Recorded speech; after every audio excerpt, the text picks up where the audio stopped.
Hey everybody, and by everybody I mean mainly just me. But let me see if I can fix this camera. Alright, what are we working on today? Yes, I'm streaming, just so you know. If you walk behind me, it will show you to the world, everyone who's watching, all of us. And this also goes into a recording of my YouTube history. So. That was my wife, Desi. Okay. Oh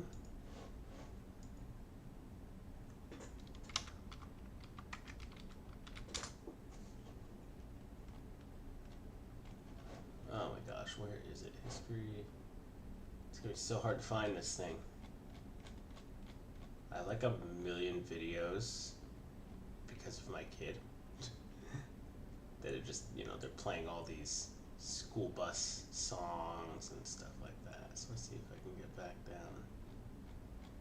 Seriously, but I'm not even hit yesterday yet? What the heck? Well, that can't be right.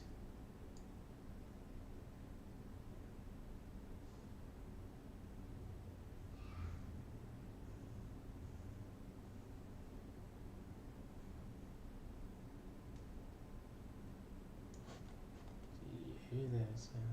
Okay.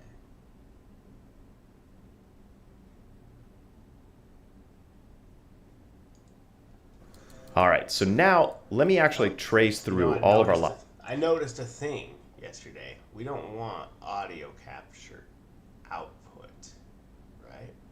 Audio output capture. We're going to turn that off for now. Perfect. logic, so you have a good understanding of how this is You might working. still hear it through the speakers. So when we're zooming in, Hopefully so not. let's pretend we're 300 units, about 3 meters behind the player with the camera, right? So we're zooming in. And the first thing it's checking is our first person point of view camera active?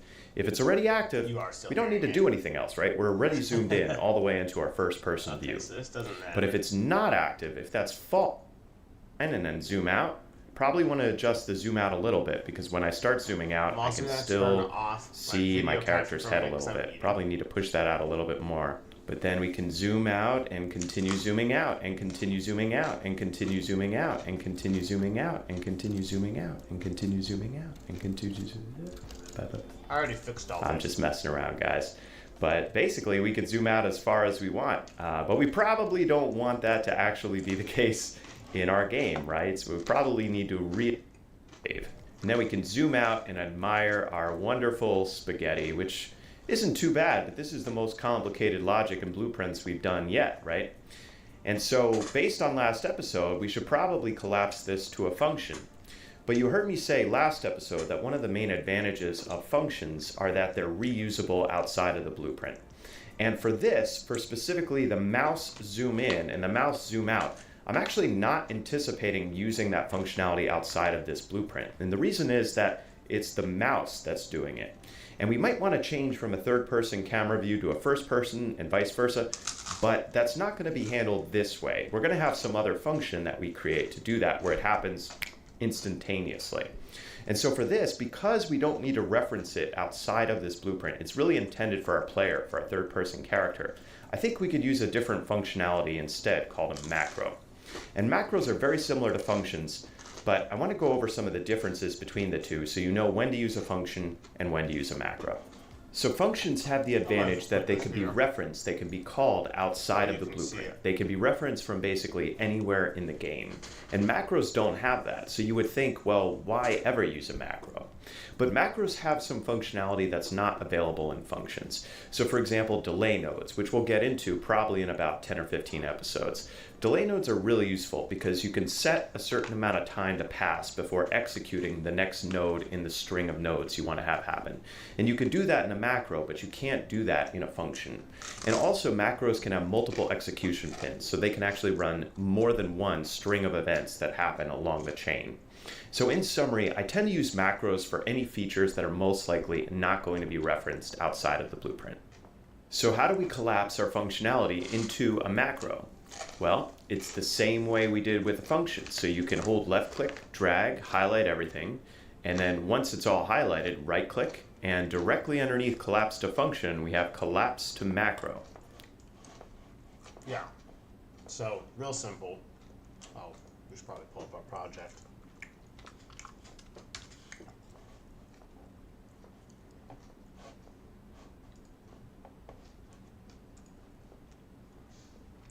Oops. No, please don't. Ugh. Sometimes I click bad buttons. Wonder if I can just Alt F4 that. Ooh, I did. Okay.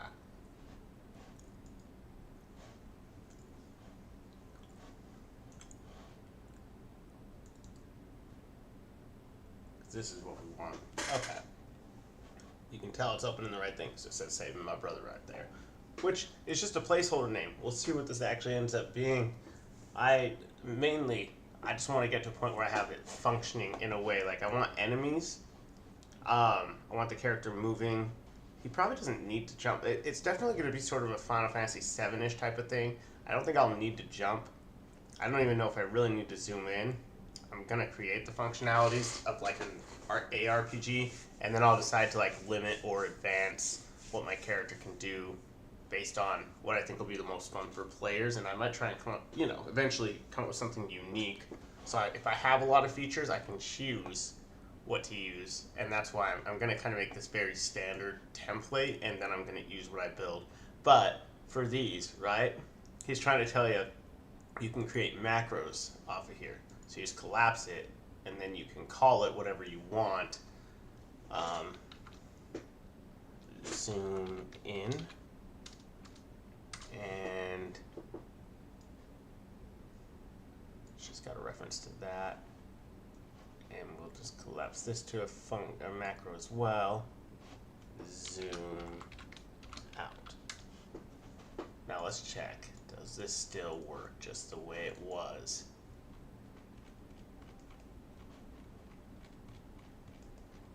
Yes, it does. The exact same.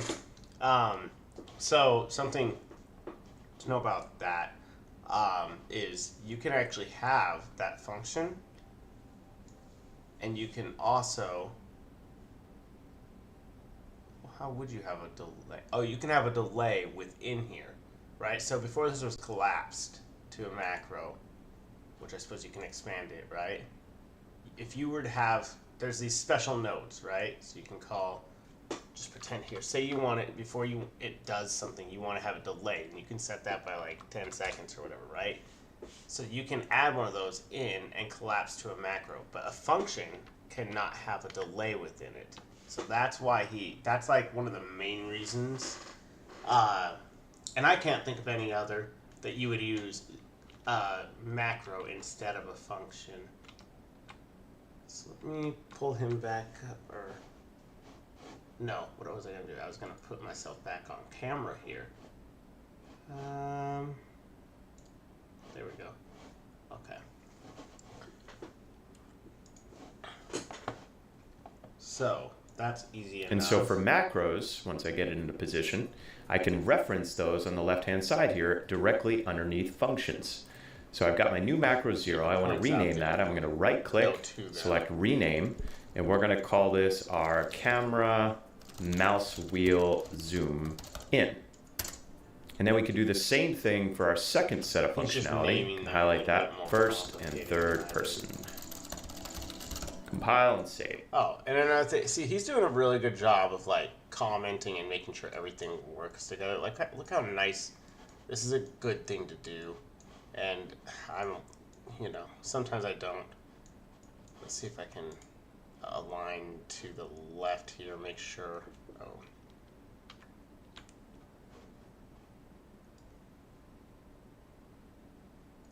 Perfect. Okay. And then what you can do is you can hit C, and then you can do zoom in and out. Okay, and the reason you want to do that is obviously, like, one, you can move these things around. This graph can get pretty big, and you'll have lots of things, and you'll be able to just move entire components of it around. Hey, what's this one? While I'm here, I might as well. Oh, and his thing is he doesn't really use these, but I'm going to collapse to a macro for this one as well, and change camera view, or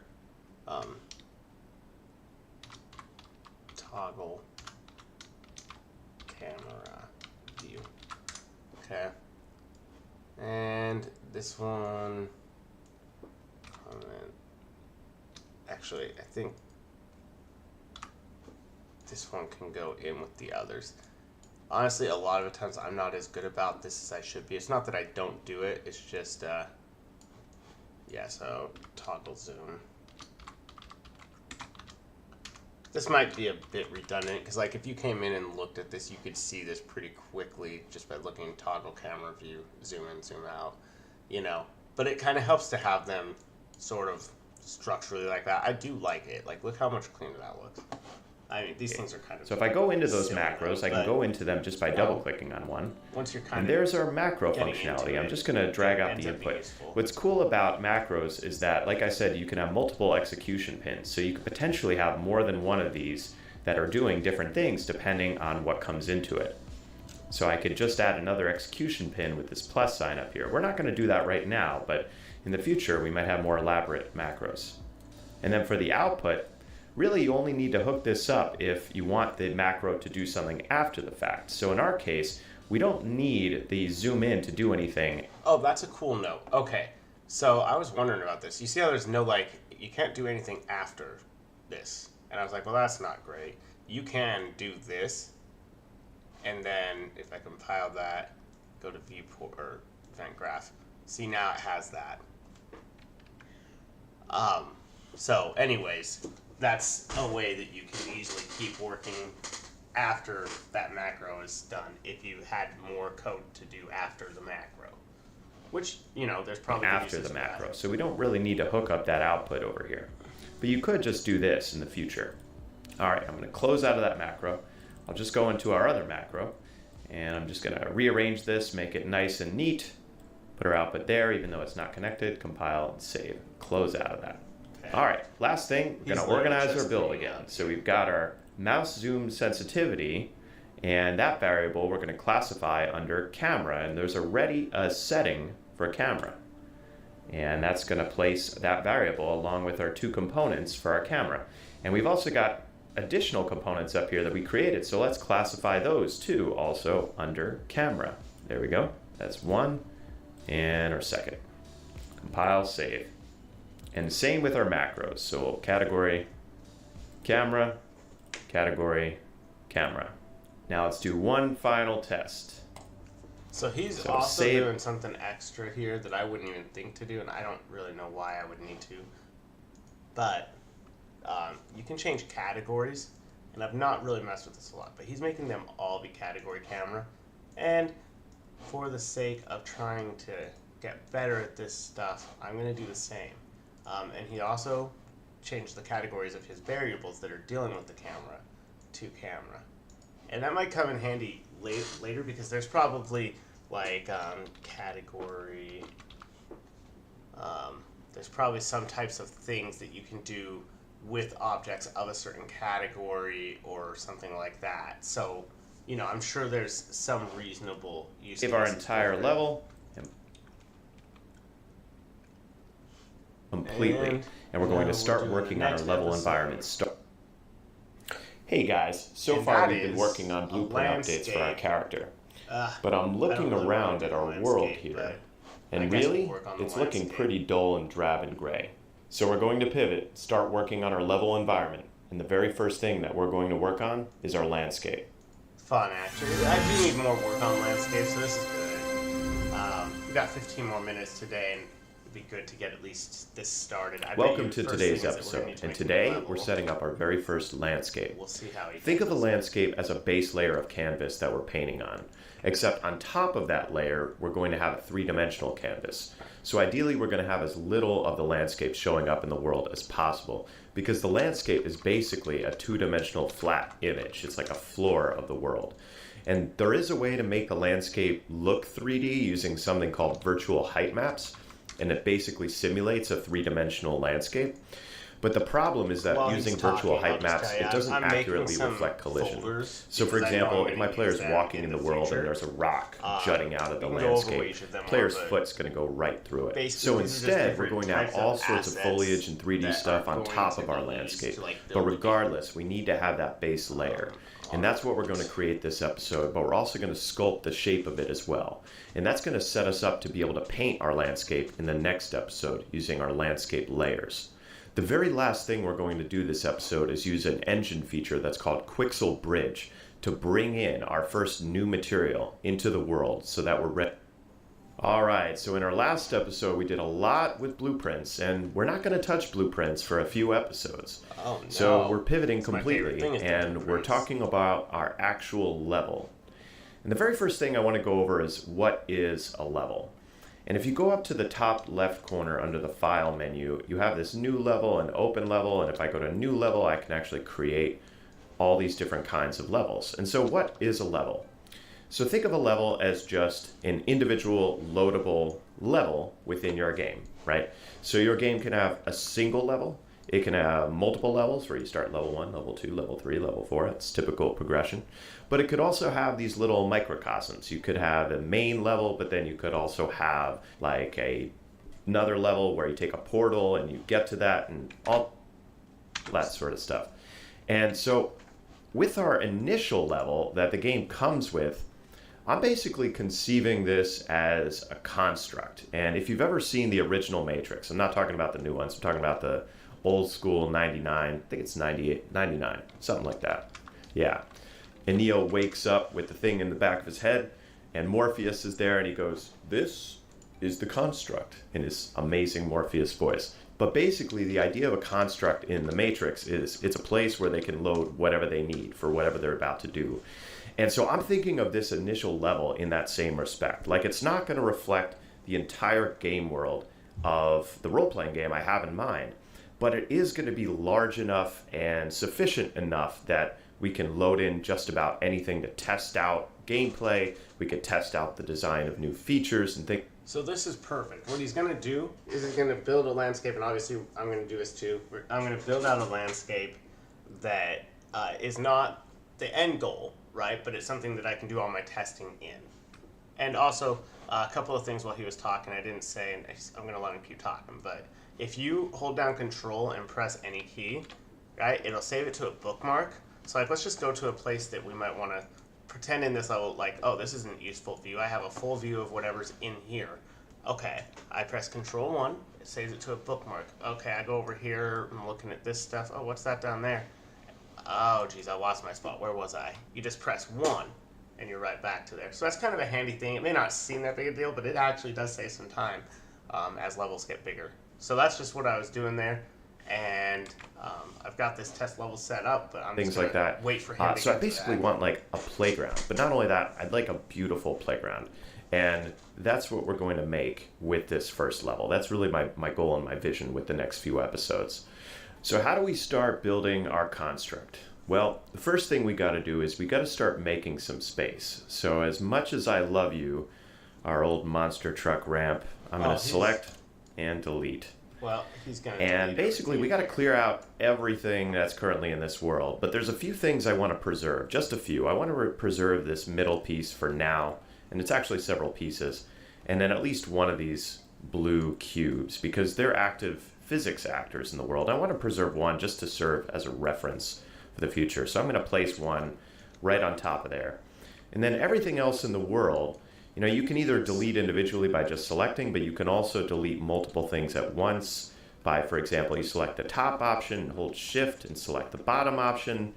And you can also unselect certain thing by holding control and left clicking in the world, and that'll unselect something. So let's say I want to keep the floor, and it's got the other 4 walls, and then I can hit delete on my keyboard. And you can do the same thing for each of the categories here. So let's say the cylinder, we want to delete that. And so I'm just going to hold shift, click, select everything in between, delete. And the same thing for, let's say, block 2 over here. I'm going to hold all these, So he's actually gone through, and I'm not sure if a lot of people know this. I went out of my way to look this up. You can actually hold down Control and Alt, and then click and drag, just like you would in like a drawing app. Like I use Canva. You can click and drag, or even if you're just using like Google Draw or anything really, you can click and drag and then delete everything that's highlighted. You can highlight all the objects by holding Control and Alt in Unreal Engine. It's actually really hard for me to press the buttons. But yeah, there we go. And that's way quicker than he's going. What he's doing is he's going over here and like highlighting all the things that he doesn't need and getting rid of them. We're saving these things because we want to be able to use them to work with. And the same thing for block 1. Actually, no, block 1 is what we're keeping. That's the main deal. This guy over here, that's block 3. Select all those, delete. And I can also delete out those folders. So I can just select, delete, delete. And be careful you don't accidentally delete something. One feature you should definitely know, one keyboard shortcut, is under Edit, you can undo, delete elements here. And that's just Control-Z on your keyboard. That's one of my most common keyboard shortcuts. Make mistakes all the time. And we can delete out the remaining 2 physics actors.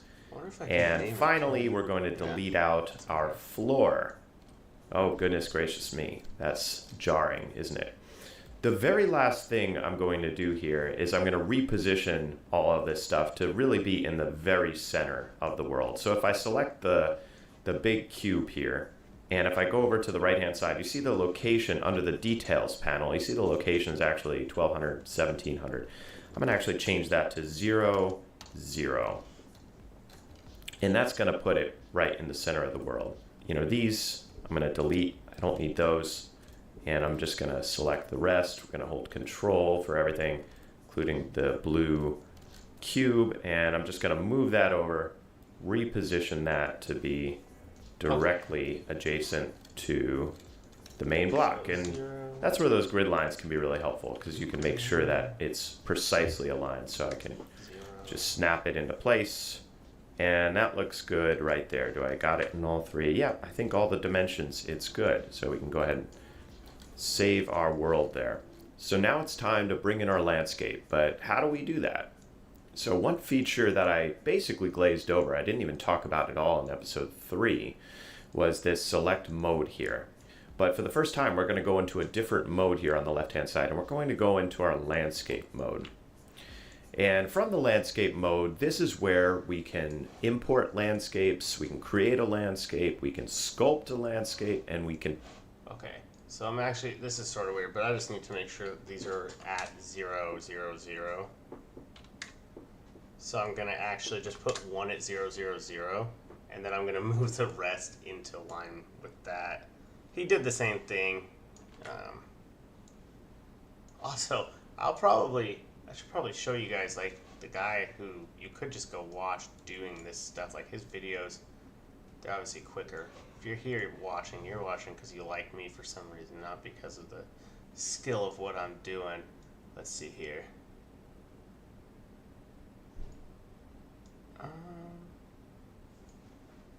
And let's see, I think that's almost right. I need to bring it this way.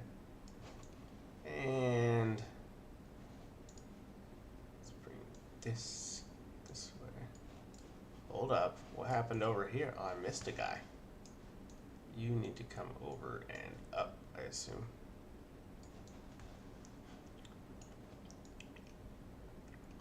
Make it touch here. Make it out here. One more. Boom. Now we look good. Okay. Now they're all at the starting position. Honestly, I don't like these guys all being right here. These are like to control the sky and stuff like that. So they're needed, obviously. But we're just going to put them all the way up there, huh? In the sky, where they belong. Okay. What's this down here anyways? I actually do wonder. Exponential height fog. Put that way down at the bottom for some reason. Maybe it does matter where that one's located. I don't think it does. No, it doesn't. Okay, we're going to send you up there with the rest. I don't want you away from your friends. Oh, see, it does. It matters. I was wrong. That's good.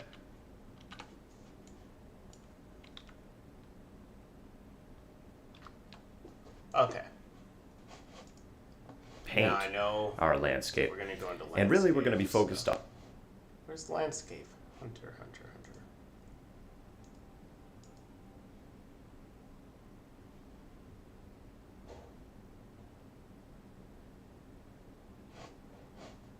Where's my landscape thing?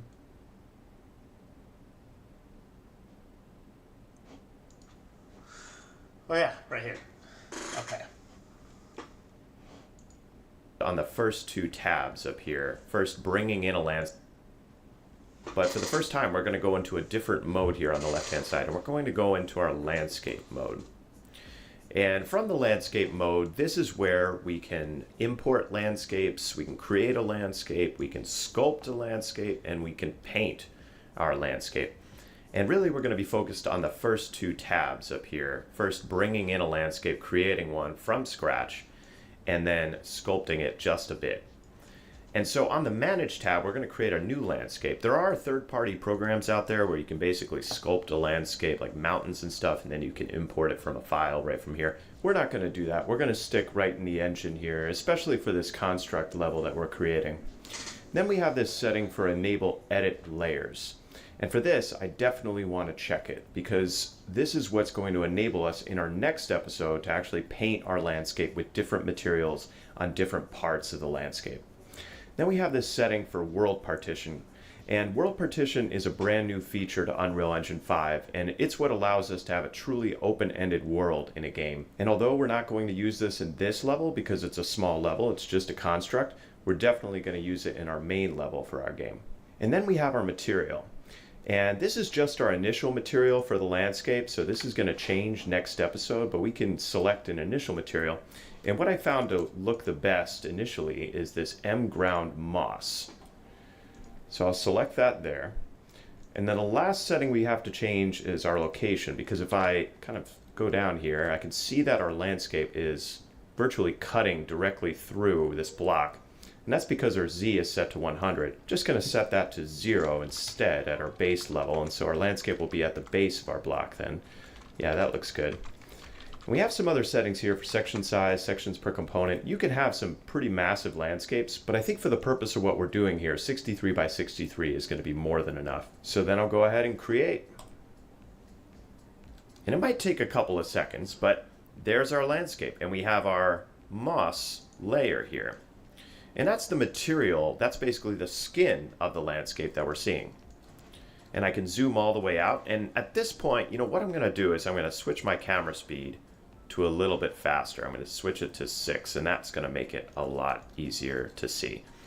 Now you see that our first issue here is that our landscape is entirely flat, right? Like the material is pretty varied. It's one of the things I like about this moss material, and we'll go into it in more detail. But the actual land is completely flat. You know, there's no variation in the geometry, in the geography whatsoever. So Okay, things I have to like go about back. this moss material to see. I wanted to make sure that I give this Pretty guy at massive least a little landscapes, bit of but I think for the credit. purpose of the construct, we're definitely going to use it in our main level for our game. And then we have our material. And this is just our initial material for the landscape, so this is going to change next episode, but we can select an initial material. And what I found to look the best initially is this M-ground moss. So I'll select that there.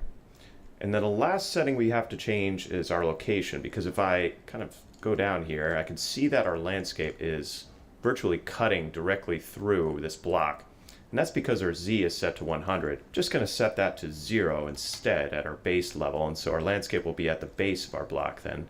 Yeah, that looks good. And we have some other settings here for section size, sections per component. You can have some pretty massive landscapes, but I think for the purpose of what we're doing here, 63 by 63 is going to be more than enough. So then I'll go ahead and create. And it might take a couple of seconds, but there's our landscape, and we have our moss layer here. And My ADD's killing me inside, and right we're now. going to go into our landscape. We're going to create the landscape. I would Just a normally bit. be done right now, but we're doing And so bonus on the time right now. Manage tab, we're going to create a new landscape. And for this, I definitely want to check it, because this is what's going to enable us in the landscape. Then we have this setting, and it's what allows us, it's a small level, it's just a construct.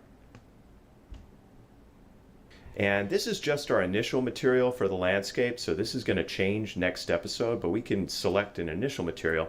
And what I found to look the best initially is this M-ground moss.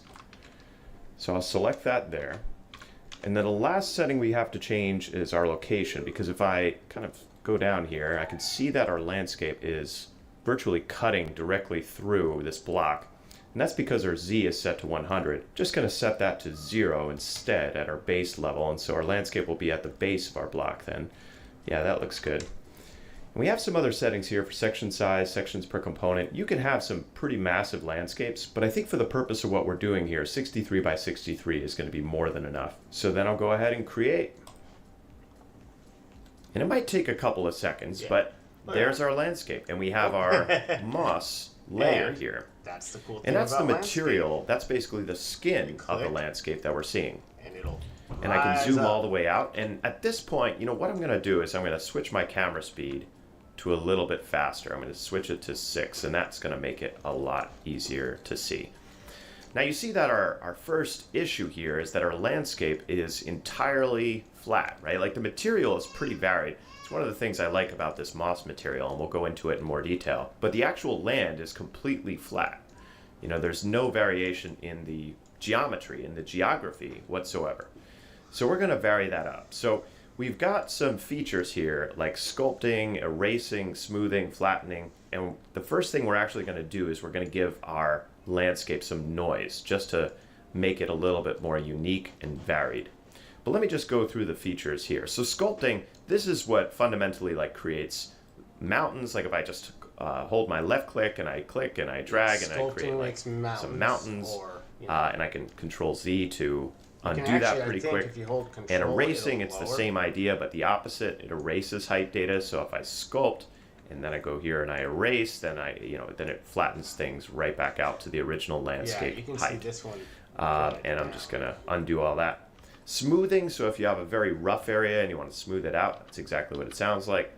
Flattening, just flattens it completely, gives it a... So smoothing, for example, would preserve kind of the gradient, but just smooth out the roughening. That's not true. But flatten would literally flatten, make it completely flat. And ramp, you get the idea. Erosion, hydro, these two are pretty unique, that they can give some variation to the landscape. Like if you create a mountain and you just want to make it look more realistic. Have two landscapes. But there's some other really neat features that are available in the engine. Something called landmass, where Epic Games has created within the engine a mechanism for like randomly generating mountains and stuff like that. And we'll eventually cover that, but not right now. So let's cover noise for a moment. So what I'd like to do with noise is basically have a very gentle noise, and we're not creating any giant mountains or hills on this level, but I just want some gentle variability throughout the entire level.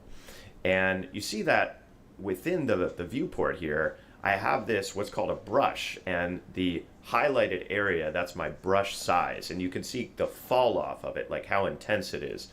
And that's the brush size here and the brush fall off. And I'm going to keep that to about 0.5, but what we're going to do is we're going to increase the size to 10,000. So we're just making a much bigger brush.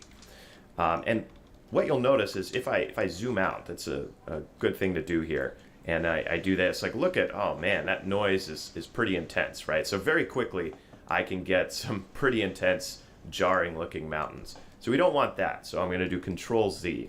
So what we got to do is we got to lower our tool strength. So I played around with this a bit, and the tool strength that I found that works the best is about 0.003. But the other thing I'm going to do here is to randomize this a little bit more. So it's not just this like random circle where I'm raising the elevation slightly. I'm going to select a different brush here.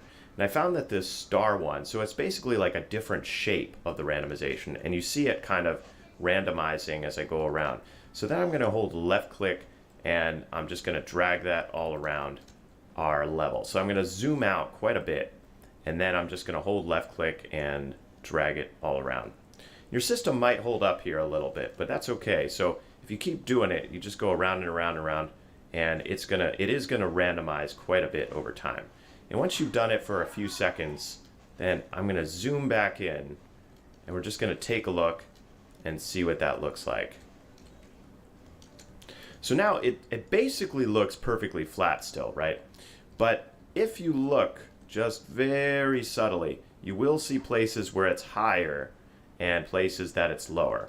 And if you want to increase the variation there, so we could raise that to maybe a 6, a tiny right? Little bit, right? Like you raise up a little bit. And if we do that again, or just go over, I mean, yeah, let's make kind it of randomly all over.